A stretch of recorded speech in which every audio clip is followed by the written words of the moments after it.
मित्रों, आपने भी देखा होगा कि पूजा पाठ करने वाले लोगों की जिंदगी बुरे काम करने वालों की तुलना में काफी कठिन होती है। यह आपने निश्चित रूप से सोचा होगा, इसलिए चलिए आपको इसका रहस्य बताते हैं। चलिए आपको पुराणों में वर्णित एक कहानी सुनते हैं जो आपको बताएगा कि हर जीव को उसके काम के अनुसार फल मिलता है। अगर कोई अच्छे काम करता है तो उसे अच्छे फल मिलते हैं और बुरे काम करने वाले दुखी होते हैं। श्री कृष्ण ने बताया कि एक गांव में दो आदमी रहते थे। एक बहुत धार्मिक था और हर दिन मंदिर जाकर भगवान की पूजा करता था, लेकिन दूसरा आदमी जो नास्तिक था हर दिन मंदिर जाता था और अपने पति से धन चुराकर जूते, चप्पल और दाल खरीदता था। एक दिन गांव में भारी बारिश हो रही थी और मंदिर में एकमात्र पुजारी था। नास्तिक आदमी मंदिर गया और सब कुछ चुराकर वहां से चला गया। उस समय एक आस्तिक व्यक्ति भी मंदिर गया और भगवान की पूजा करने लगा। मंदिर के पुजारी ने उसे उसी समय देखा और उसे चोर समझा। वह गांव के बाकी लोगों से बचकर भागने लगा। वह वहां से टकरा गया और घायल हो गया। मंदिर में चोरी करने वाला व्यक्ति आस्तिक को मिला। कल्प बीतने पर भी करोड़ पाप कर्म से नष्ट नहीं होते। जब दोनों मर गए, आस्तिक व्यक्ति ने यमराज से पूछा कि उसके साथ ऐसा क्यों हुआ। यमराज ने कहा कि अगर तुम पर झूठा आरोप लगाया गया तो तुम मर जाओगे, लेकिन तुमने अच्छे काम किए तो बच जाओगे। यमराज ने कहा कि उसके भाग्य में एक राजा बनना लिखा था, लेकिन उकसे ने अपने पापों के कारण वह सिर्फ एक छोटे से चोर बन गया। मित्रों, शास्त्रों में कहा गया है कि पाप कर्म के बिना भोगे गए करोड़ों का नाश नहीं होता। अगर कोई पाप करता है तो आज वह खुश हो सकता है, लेकिन कभी-कभी उसे अपने पाप का फल भुगतना पड़ेगा।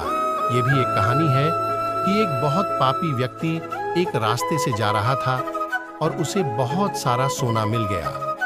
उसी रास्ते से एक अच्छे आदमी जा रहा था, उसे एक कांटा लग गया और वह जमीन पर गिर गया। उस स्थान पर कुछ लोगों ने सोचा कि यह बहुत गलत हुआ और दोनों आदमियों की कुंडली ले जाकर एक पंडित को दिखाई।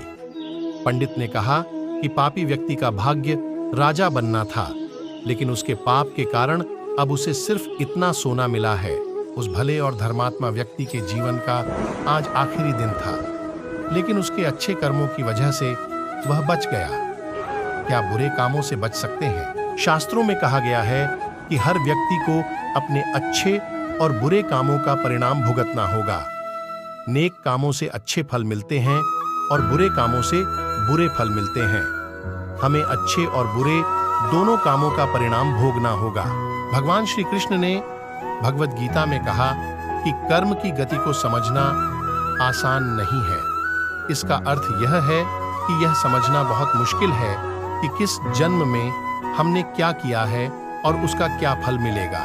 यह संभव है कि आपने हजारों जन्मों पहले किया होगा जिस पाप के कारण आज आपको इतना बुरा हुआ है। इसके अलावा आप शायद अनजाने में कुछ गलत किया हो जिसके बारे में आपको पता नहीं है। क्या धोखा देकर किए गए पापों का परिणाम मिलता है? कर्म का सिद्धांत सटीक नहीं है। चाहे आप जानबूझकर करें या अनजाने में, अगर आप कुछ गलत करते हैं तो आपको उसका फल अवश्य मिलेगा। शास्त्र कहते हैं कि अगर आप अचानक आग को छुए तो आपका हाथ जलेगा ही।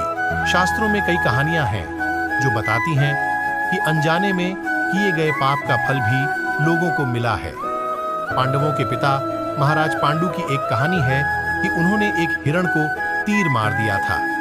वे उस समय नहीं जानते थे कि एक ऋषि ने हिरण का रूप लिया था और उनको श्राप दे दिया था, जिसके कारण वे बाद में मर गए। सहस्त्रों के अनुसार क्षत्रिय राजाओं को शिकार करने की अनुमति थी और हिरण को मारना कोई पाप नहीं था, लेकिन पांडु को पता नहीं था कि वे एक ऋषि थे, इसलिए उन्हें इतना बुरा श्राप मिला कि वे मर गए।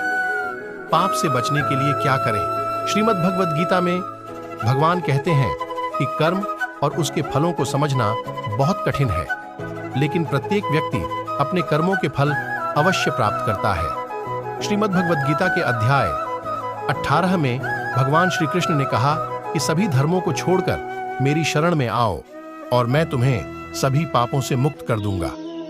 आपको धन्यवाद।